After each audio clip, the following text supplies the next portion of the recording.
On today's video, let's talk about Metroid. It's morphin' time!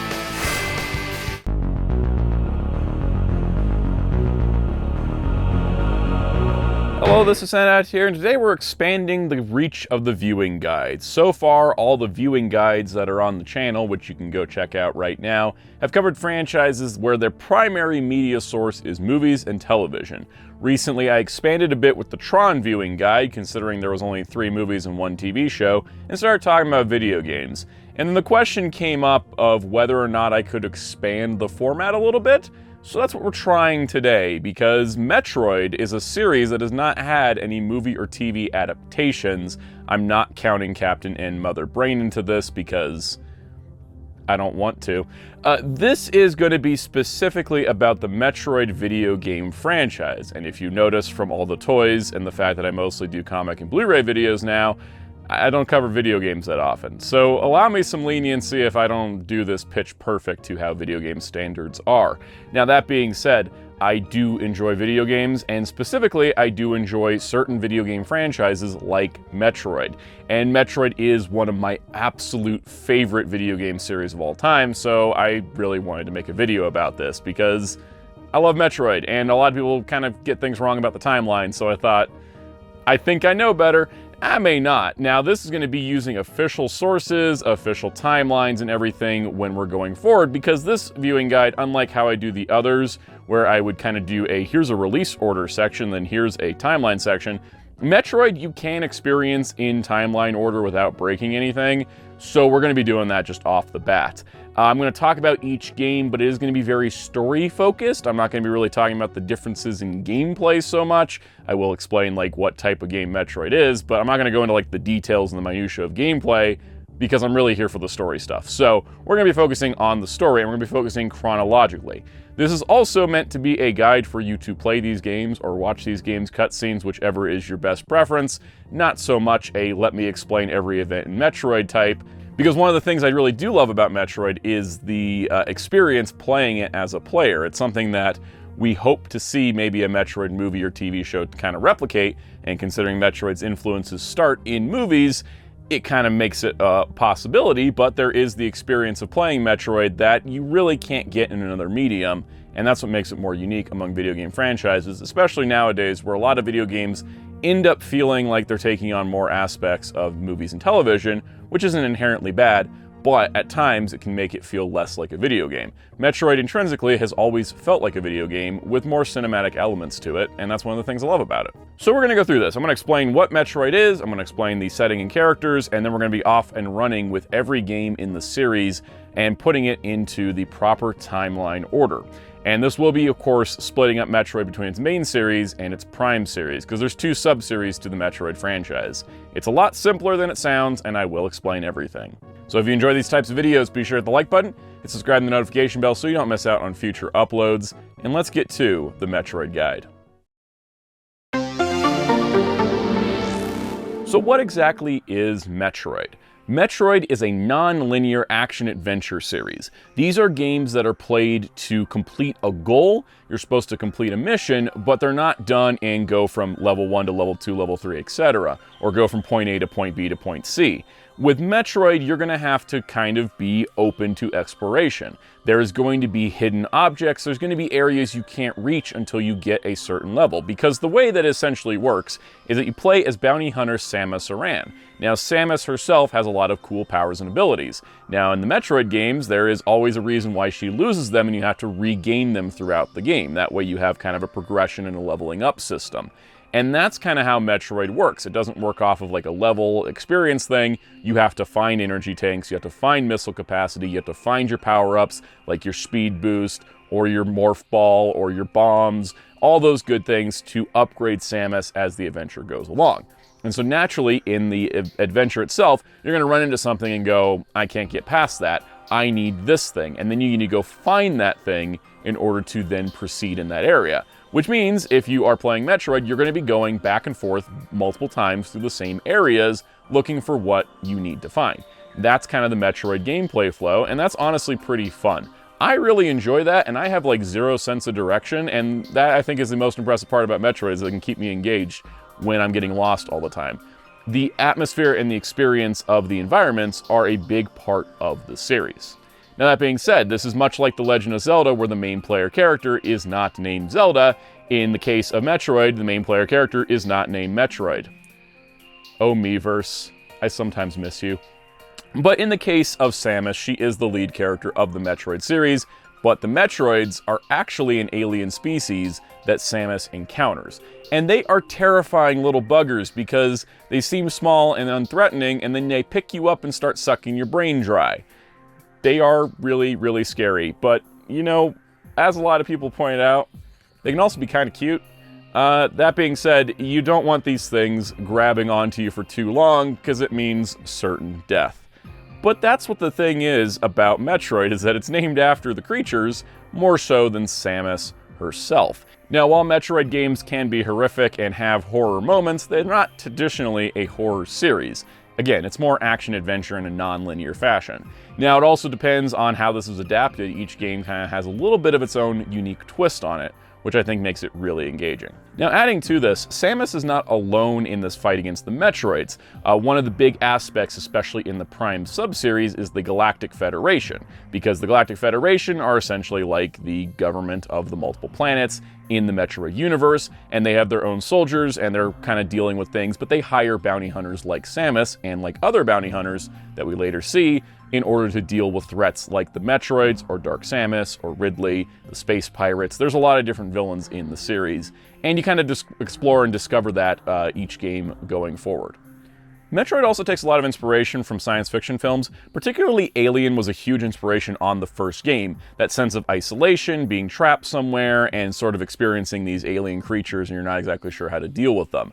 Hence also why one of the villains of the series, Ridley, is named after Ridley Scott, the director of Alien. So it kind of makes a lot of sense when you look at it that way. Also, Alien has a strong female protagonist, and so does Metroid with Samus. And that was actually a surprise reveal back in the day. There was a level of completion that could be completed in the game. You completed 100%, you got to see Samus without her armor, and then found out that Samus was a woman. And I think that was pretty progressive for 1986, especially from a Japanese studio. And it sort of is an influence on video games going forward, and I think it's pretty awesome. And that is sort of Metroid's big legacy to shaping video games as a whole, is not only that, but the name Metroidvania is a combination of Metroid and Castlevania to describe non-linear action-adventure games. So Metroid is a staple of the video game industry and the history of the medium, even if it's not recognized so much in critical reception or especially in sales with the casual audience. So now, like I said, we're going to be talking about all the games chronologically, how they appear in the story order. The other thing is, I'm not going to include any side games where Samus makes an appearance, like the Super Smash Bros. Series. Samus is in all the games. It's probably where a lot of people discovered Metroid. That's where I discovered Metroid, was through Samus in Smash Bros. So there's a lot of rep in Smash Bros., but we're just not going to talk about it because there's not really any story significance to that. Smash Bros. Is its own little pocket universe thing. And for the same reason, I'm not going to talk about the Nintendo Land Metroid game because it doesn't add any story stuff, but it's kind of fun if you have a Wii U. Who has a Wii U? I got one. I bought it close to launch. Let's get into the Metroid series, because it's two sub-series. We have the main Metroid series, which is focused on the story of Samus and the Metroids, and we have the Prime series, which is more focused on the expanded Metroid universe, beyond just Samus, beyond just the Metroids, what other threats are out there, what other bounty hunters out there, and what is the Galactic Federation, and what does it do? So that's kind of like the distinguishing thing between the two series.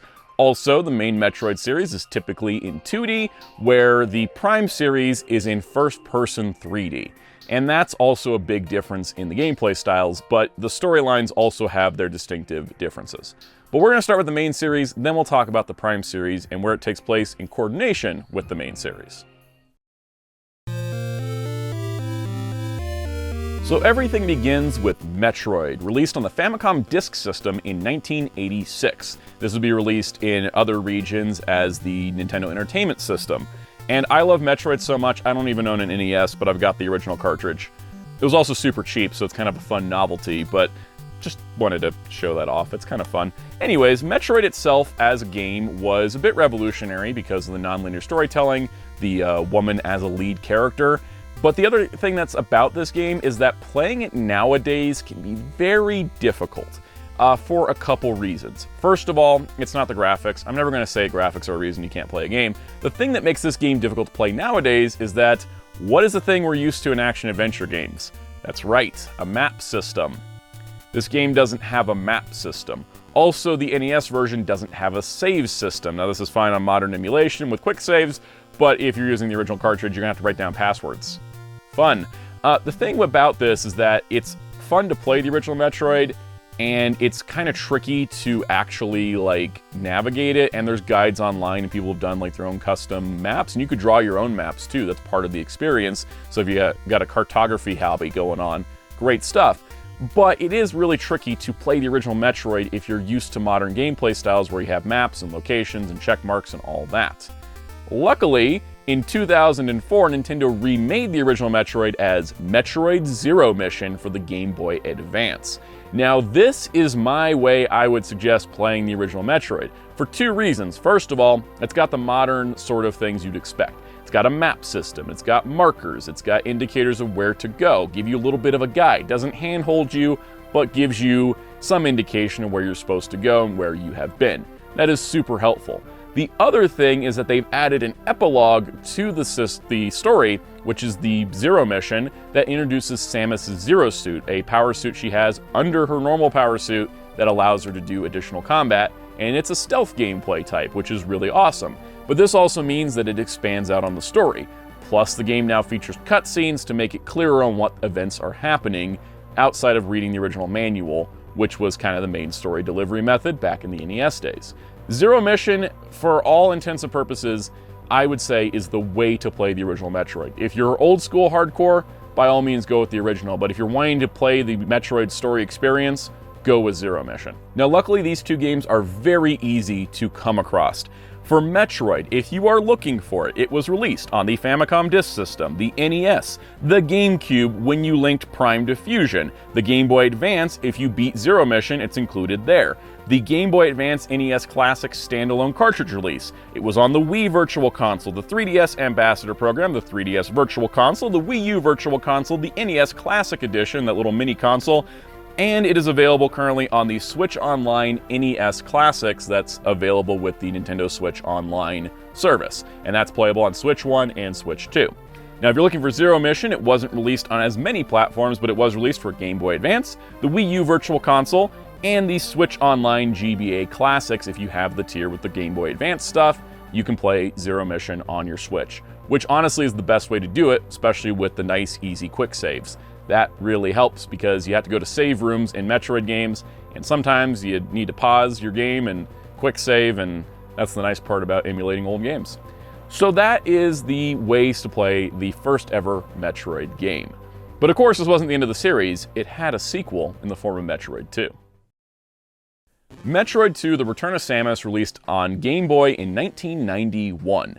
Now, the Game Boy itself was black and white, but if you plugged it into a Super Game Boy for the Super Nintendo Entertainment System, it actually had some color options, which is nice. But let's talk about what the game is about.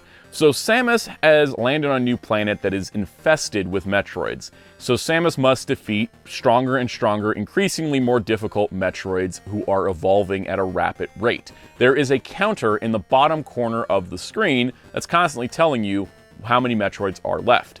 That is kind of the difference here. And in this form of exterminating the Metroids, you have to scour the caverns to find them all. That is a bit of a different thing than the first game, where you kind of just needed to go through the entire thing, navigate it, and then make it to the end, and then you made it. You have to actually go through a lot here. And then also, because it's in black and white on the Game Boy, there is no map system. And the map system not existing for Metroid 1, you can work with it. You can still figure out things, locations look different enough. Working off of a tiny Game Boy screen means this is incredibly difficult to navigate without drawing your own maps. This is one of the only Metroid games I've never finished personally, because really poor sense of direction, plus places that look exactly the same over and over, did not work out for me. Now, luckily, Nintendo did come around in 2017 and released Metroid Samus Returns for the Nintendo 3DS, which is a full-on remake of Metroid 2: The Return of Samus, doing the same exact story, same exact idea, but evolving further. There is things like melee counters, there's extra moves, it's completely graphically overhauled, and you now get the same story as Metroid 2, but in a much more modern, upgraded form. Sadly though, Metroid Samus Returns only released on the 3DS, and we haven't seen a port of it since, so if you don't have a 3DS and you can't get that game, you're kind of out of luck at the moment, because I do not recommend the original Metroid 2. Play Samus Returns if it's available to you. That being said, the original Metroid 2 was released on the Game Boy, the 3DS Virtual Console, and the Nintendo Switch Online Game Boy Classics. Released 1994 for the Super Famicom and Super Nintendo Entertainment System, was Super Metroid. This game, which is heralded as one of the best in the series, was the big Metroid game for the Super Nintendo era. And this one continues the story right where Metroid 2 left off. If you finish Metroid 2 and wondering what happens next, it leads right into Super Metroid. What's also kind of cool is there's a bit of an opening cutscene that does sort of get you caught up if you hadn't played the previous two games, which makes it a nice entry point. This is a really well-regarded game for a lot of reasons, and I think it's well justified because it is very solid. It takes everything that worked about the original Metroid, it took some of the elements from Metroid 2, and then pushed it further, higher graphic capacity, new items, new abilities, that sort of thing. But it really pushed the story forward. It was continuing where Metroid 2 left off, it built upon it, and then made an ending that had a big emotional impact and resonance with the Metroid fandom, and also the story going forward. And that's pretty impressive for a 1994 Super Nintendo game. So if you're wanting to play Super Metroid, it's pretty easy to find. It was, of course, on the Super Nintendo and the Super Famicom. It was on the Wii Virtual Console, the Wii U Virtual Console, the new 3DS Virtual Console, and it is on the Switch Online Super Nintendo Classics. If you got a Switch, you got the online subscription, you can play Super Metroid nice and easy. Rewind feature will be definitely helpful in some of those difficult bosses.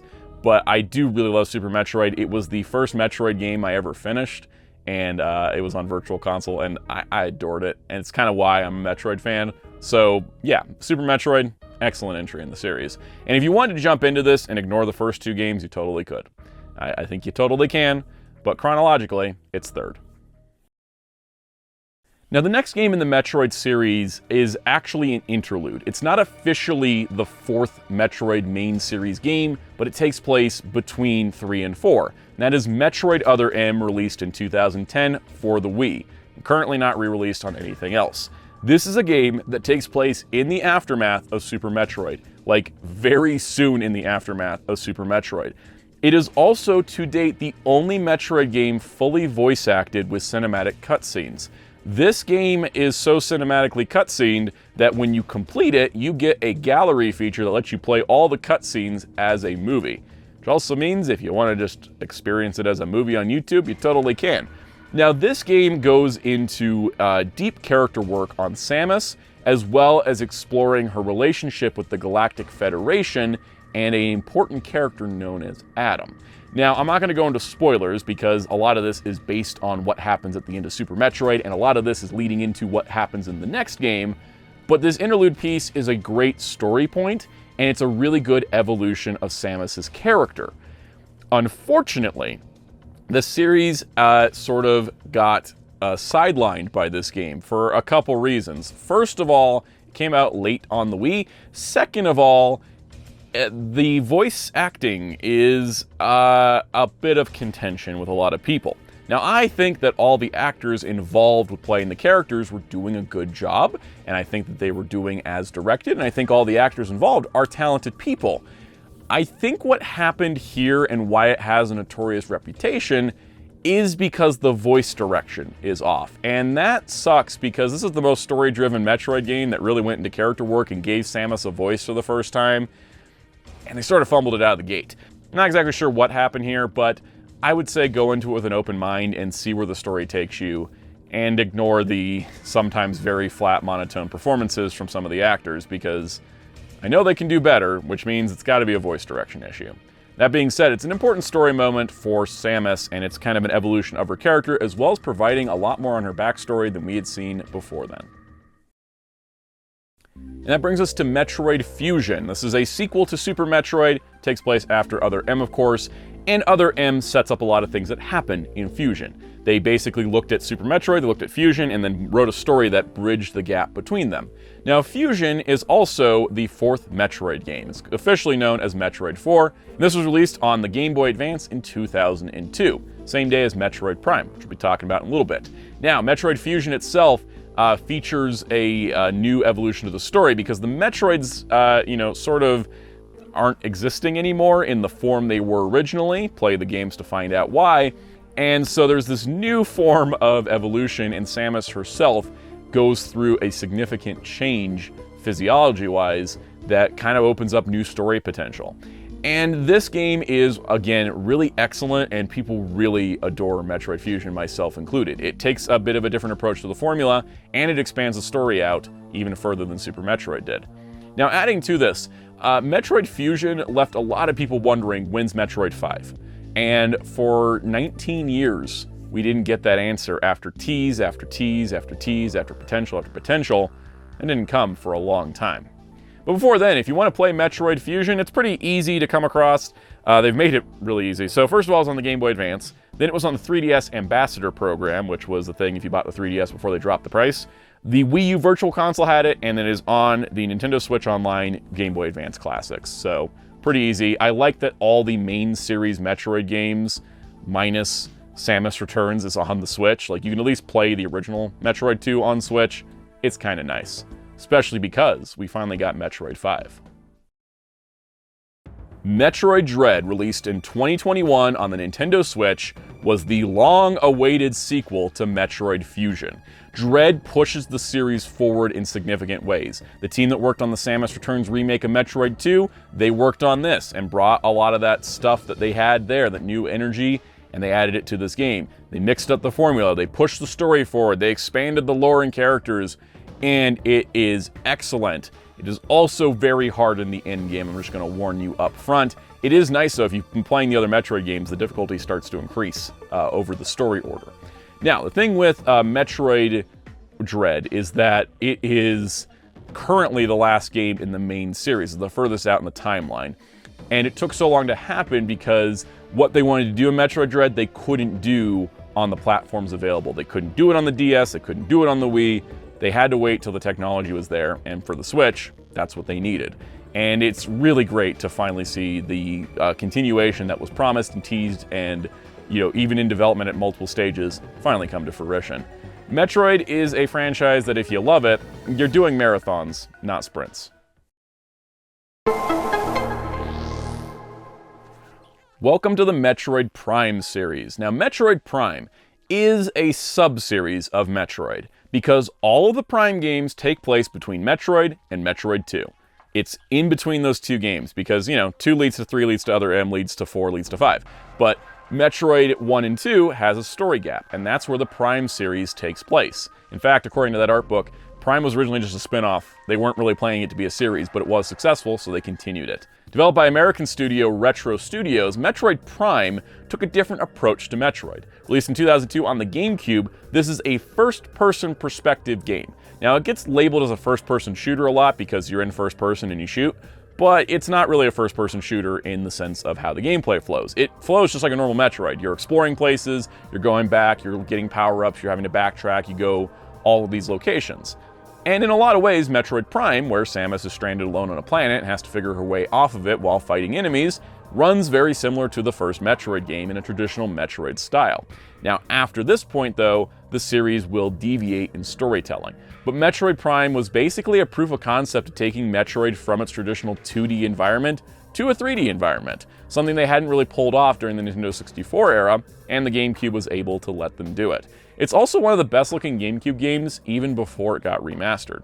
But we need to talk about how it was released first. So Metroid Prime was released a few times. We had the GameCube release, then it was part of the Metroid Prime trilogy on Wii, which was an updated port that used the Wii motion controls instead of a traditional controller setup. The game was remade as Metroid Prime Pinball, which is a pinball game on the Nintendo DS released in 2005 that follows the same exact story as the original Metroid Prime. You fight the same bosses and everything, which is kind of wild, and I appreciate that it exists. And then in 2023 on the Nintendo Switch, Metroid Prime Remastered was released. And this was done by Retro Studios and was a complete reskin of the original game. They updated all of the art assets. They kept the gameplay the same, but everything got a complete makeover. It's one of the coolest, best remasters I've ever seen. It's not just an up-res of the GameCube version. They reskinned everything. They retextured everything. It looks amazing. And if you're wanting to play Metroid Prime, that is the way to play Metroid Prime. Now, next up in the Metroid Prime series is 2006 Metroid Prime Hunters from the Nintendo DS, an insanely ambitious game bringing a first-person action-adventure format with online multiplayer to the Nintendo DS, which was not that high-powered of a system, but they pulled it off. It's very clunky, it's very difficult to play on the original DS. I get hand cramps from it a lot if I try to play it. It is tricky to play this one, but I am appreciative of the fact they tried. And honestly, they did succeed in a lot of ways. But they did have to keep the environment smaller, and the game's format is actually mixed up a bit. Because in this game, you have Samus fighting other bounty hunters. And adding to that, that also means we got to see other bounty hunters in the Metroid universe. One of these bounty hunters in particular, Psylocke, will make multiple appearances in the Prime series.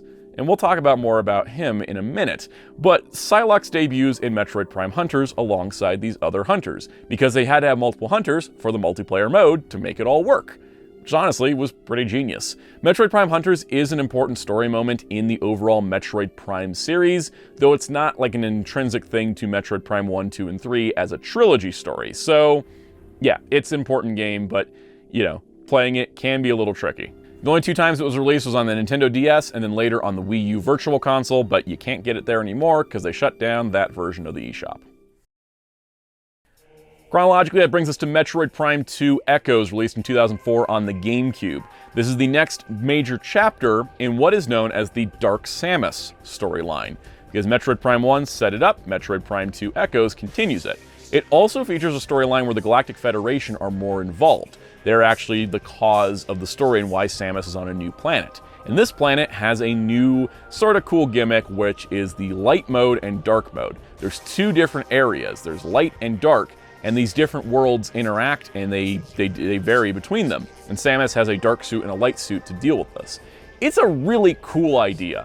It provides something unique along the Metroid landscape, as well as pushing the story forward with Dark Samus being part of the story. And Dark Samus is a separate character from Samus, but that is kind of where that goes. If you're looking for Prime 2, it was only released on the GameCube and is part of the Metroid Prime trilogy on Wii. It hasn't received a remaster yet, but I'm hoping it does, because there's a few gameplay tweaks they wanted to make, as explained in the Metroid Prime art book, and I would really like to see them do that, because I think Metroid Prime 2 has a lot of potential. Also interesting to note, Metroid Prime 2 had a multiplayer mode, which was the first of the Metroid, because this came out before Hunters, and that multiplayer mode was on GameCube, and it was actually pretty fun. So it's kind of neat, and I hope that the remaster would include that multiplayer mode, because it'd be nice to see that come back and be playable with other people. Released in 2007 on the Wii, Metroid Prime 3 Corruption was one of the biggest deals for the Metroid franchise, in my opinion, because this is the biggest expansion of the Metroid world yet, and that's kind of the whole point of the Prime series, is to expand the world. The main series is the story of Samus and the Metroids. The Prime series is the story of the Galactic Federation and the universe as a whole. This features a very cool story. Samus, as well as 3 other bounty hunters, are hired by the Galactic Federation to take care of Dark Samus on this journey. There's multiple planets this time. Every Metroid game prior to this, you were on one planet. This one, you travel to multiple planets, which gives you a lot of variety of areas. You encounter other bounty hunters who have, you know, their own personality quirks, which kind of follows from where we saw in Metroid Prime Hunters doing a similar thing. And it concludes the Dark Samus storyline that started with Metroid Prime 1. 1, 2, and 3 are the Metroid Prime Dark Samus arc. And I think that's kind of cool. They have these little storylines within it. Also adding to this, it gives them some more exploration of the Galactic Federation. You work with them, you talk to them more, and you sort of get an idea of how they operate. And that is pretty fun. Now, Metroid Prime 3, like 2, has only been released on its original platform, the Wii, and then also as part of the Prime trilogy on Wii as well. There is no current modern update, but I'm hoping that 2 and 3 will get a remake now that Retro's done with Metroid Prime 4. But we're not at Metroid Prime 4 yet. We got to talk about its infamous spinoff. Metroid Prime Federation Force has to send a chill down some fans' spines. Released in 2016 on the 3DS, Metroid Prime Federation Force is a spin-off that came at the exact wrong time to be doing a spin-off. At this point in time, it had been 6 years since Other M, where reception was, like I said, not great, and Metroid Prime Federation Force was a spin-off that focused on the Federation soldiers and Samus wasn't playable. And they first advertised it as a mini-game called Blast Ball that was later included in this. And ultimately everybody went, what, why now? If this came out between a couple, Metroid games as it was, it'd be one thing. But coming out in the middle of a drought was, that was a choice. That being said, Metroid Prime Federation Force is a side story. I don't consider it super necessary to the overall plot, though it does have a post-credits scene that ties into the post-credits scene of Metroid Prime 3 that leads us to Metroid Prime 4. So you might want to go check out the cutscenes at least. This was only released on the 3DS and has been re-released since, and it's kind of multiplayer focused with the idea of like you team up together and go on an adventure. My issue with the game is that if you don't have friends to play it with, it's really not fun. It's like Zelda Triforce Heroes in that way. It's like, if you got multiple people to play with, it's a blast. If you don't, it's not. It's just blast ball. Anyways, this game is kind of a weird footnote. Luckily, Samus Returns came the year after to kind of quench the fires of the fandom. And then that brings us to the big deal, the long-awaited Metroid Prime 4 Beyond, released 2025 for Nintendo Switch and Nintendo Switch 2. Time of recording, this is happening in 3 days. I'm so excited, because it has been 8 years since Metroid Prime 4 was announced. The game was announced, it had a developer, they decided Nintendo didn't like the way the game was going, so they dropped the developer, went back to Retro Studios, which also probably torpedoed 2 and 3 getting remastered, because Retro's like, well, we gotta work on 4 now. It's finally coming out. Metroid Prime 4 Beyond is starting a new story arc, because with Prime 1, 2, and 3, it was the Dark Samus arc, Prime 4 is starting a new story arc, but it's bringing back a character, our boy Psylocke. Psylocke had appeared in Metroid Prime Hunters, he later appeared in a post-credit scene for Metroid Prime 3, and he appeared in a post-credit scene for Metroid Prime Federation Force. This is the lead-up, and the build-up to Psylocke is finally happening in Metroid Prime 4 Beyond. He's even getting an amiibo. The words Psylocke amiibo is like things you just dream of one day, and you're like, well, that's a dream, because that's obviously never happening. I'm very excited for this game. It also seems to be exploring further connections with the Galactic Federation, building off of what we saw in 2 and 3, which is great, because that's kind of like what the Prime series is good at working with. And it will be expanding on some characters because Samus is stranded on a planet that has multiple different regions, and also she's got to work with these Galactic Federation soldiers, and I'm really excited to see how that storyline progresses. Also, Samus has a motorcycle now. As a Kamen Rider fan, I'm very appreciative of the fact that Samus has a motorcycle now. I'm very looking forward to this game, and I hope that it does well so we can see further Metroid Prime games. At the very least, give us a 2 and 3 remaster in the meantime. Nintendo has said you don't need to play Metroid 1, 2, and 3 to play 4. You can jump right in. But, like I laid out, there are some things you can go check out. Cutscenes might cover you, but the Metroid Prime series is very interesting, and it is the expansion point for Metroid in Samus's early bounty hunty days, not where Samus is at in the main series. And I kind of like that we can do sort of that split. I think it's one of the coolest things about the Metroid series. So knowing me, I've yapped way too long about the Metroid series. I love it too much. I really love these games. I love the story and character and the world and expanding that, and everybody has a little bit of different taste when it comes to Metroid. Some people don't like the Galactic Federation storylines. Just play the main series, not the Prime series. There's a reason they exist. And I'm excited to see Metroid Prime 4. I've been waiting so long. Because it's not only just like we've been waiting for 8 years. We've been waiting since 2007 for Metroid Prime 4, essentially. Because Metroid Prime 3 had some teases. And I think as a fan, if you're really into this stuff, you've been wanting to know what's up with Psylocke. And I think the fact that Psylocke is back for Prime 4 is just so good. It's so great. I'm excited. And I'm looking forward to what will happen in the future. And if you're looking forward to what will happen on the future of this channel, hit the subscribe button, the notification bell. That was the most shameless plug I've ever done. That being said, I appreciate it if you do hit subscribe. I don't normally do video game stuff, but go check out my other stuff on the channel. I do a lot of stuff on here. So I hope you enjoy it. Hit the like button if you did enjoy this. Leave me comments, questions, concerns. On that note, though, if you want to continue the conversation, you can join our Discord server in the link below. You can also join as a channel member and get perks like early access to videos and member-exclusive shoutouts. Let's give some special shoutouts to our channel members. Special shout out to our channel members, including Captain Tears, Spanish 54, Masterman 95, Forever 1000, Super Shaddix Boom, Veloquence, Rogue Leader 2448, Mr. Smelly Potato, Kaiju 954, Cameron Meter, Patty, Infinite 1985, Tokutaku, NXT, Crestfallen Thoughts at Midnight, Taran Easton, Common Jojo, Mama, Jess Hood, Phil's Nerdyverse, Dr. Grid, Onio Nichon, David Johnson, Alt Mode Archive, Rivers, Common Pikachu, Jamie's World, Showbiz, NCNA, Mick M, Basil Expedition, Vlade, Kyle Birdwell, Alice James, and Doge 9789. Thank you all for your support. If you so wish, you can find me on social media on Blue Sky and Letterboxd at Soundout12. You can find my wonderful graphic designer on social media and Discord at DarkClaw643, and you can find Hero Club at HeroClub.com for interviews and more. And until next time, this is Soundout saying,